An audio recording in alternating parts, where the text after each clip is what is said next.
অ্যানাস কিচেনে আপনাদের সবাইকে স্বাগত। আশা করি সবাই ভালো আছেন। আজকে আমি বানাবো নরম তুলতুলে প্যানকেক।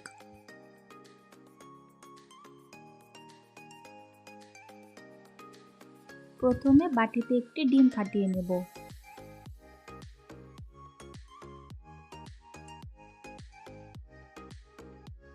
এরপর 2 টেবিলস্পুন গুঁড়ো চিনি দিয়ে দিলাম। সামান্য নুন দিয়ে ভালো করে ফেটিয়ে নেব।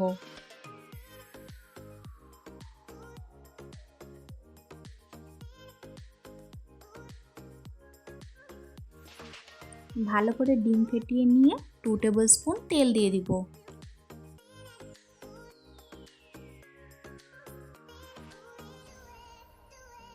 তেল দিয়ে ভালো করে ফেটিয়ে নেব।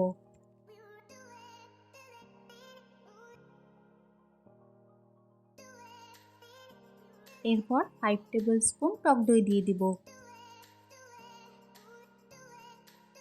টক দই দেওয়াতে প্যানকেকগুলো খুবই নরম হবে।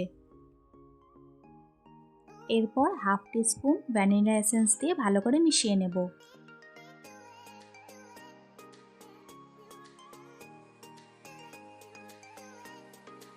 সবকিছু খুব ভালো মতো ফেটিয়ে নিয়ে 1 কাপ ময়দা দিয়ে দিব। আজকের রেসিপিটা যদি আপনাদের ভালো লাগে আমার চ্যানেলটিকে লাইক শেয়ার সাবস্ক্রাইব করে আমার পাশে থাকবেন। ভালো করে ফেটিয়ে নিয়েছি। এখন হাফ টিস্পুন বেকিং সোডা দিয়ে দিলাম।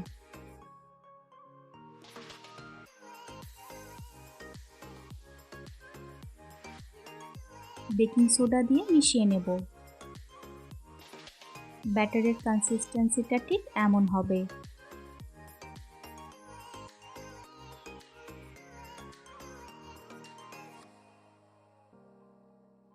এখন প্যানের মধ্যে তেল ব্রাশ করে নিয়ে ব্যাটারটা দিয়ে দিব।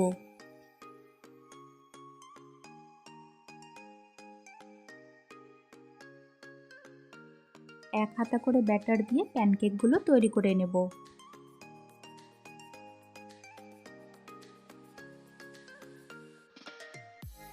এক 2 মিনিট পর উল্টে দেব।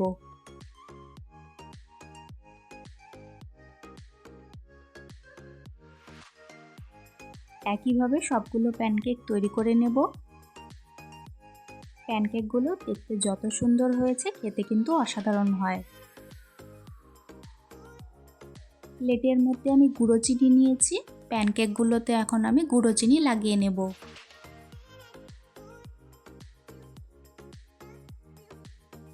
চিনি লাগানোটা পুরোপুরি অপশনাল, আপনারা চাইলে এইভাবেও খেতে পারেন।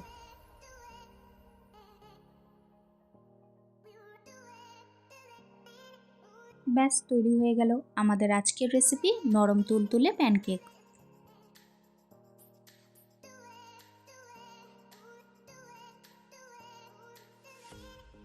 আমি একটি প্যানকেক একটু ভেঙে দেখিয়ে দিচ্ছি, দেখুন কতটা নরম হয়েছে।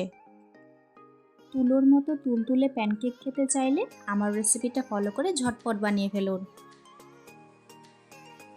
প্যানকেকগুলোতে আমি একটু চকলেট সস ছড়িয়ে দিচ্ছি। চকলেট সস দিয়েও খেতে কিন্তু ভালো লাগে। আজকের ভিডিও দেখার জন্য আপনাদের সবাইকে অনেক ধন্যবাদ। সবাই খুব ভালো থাকবেন।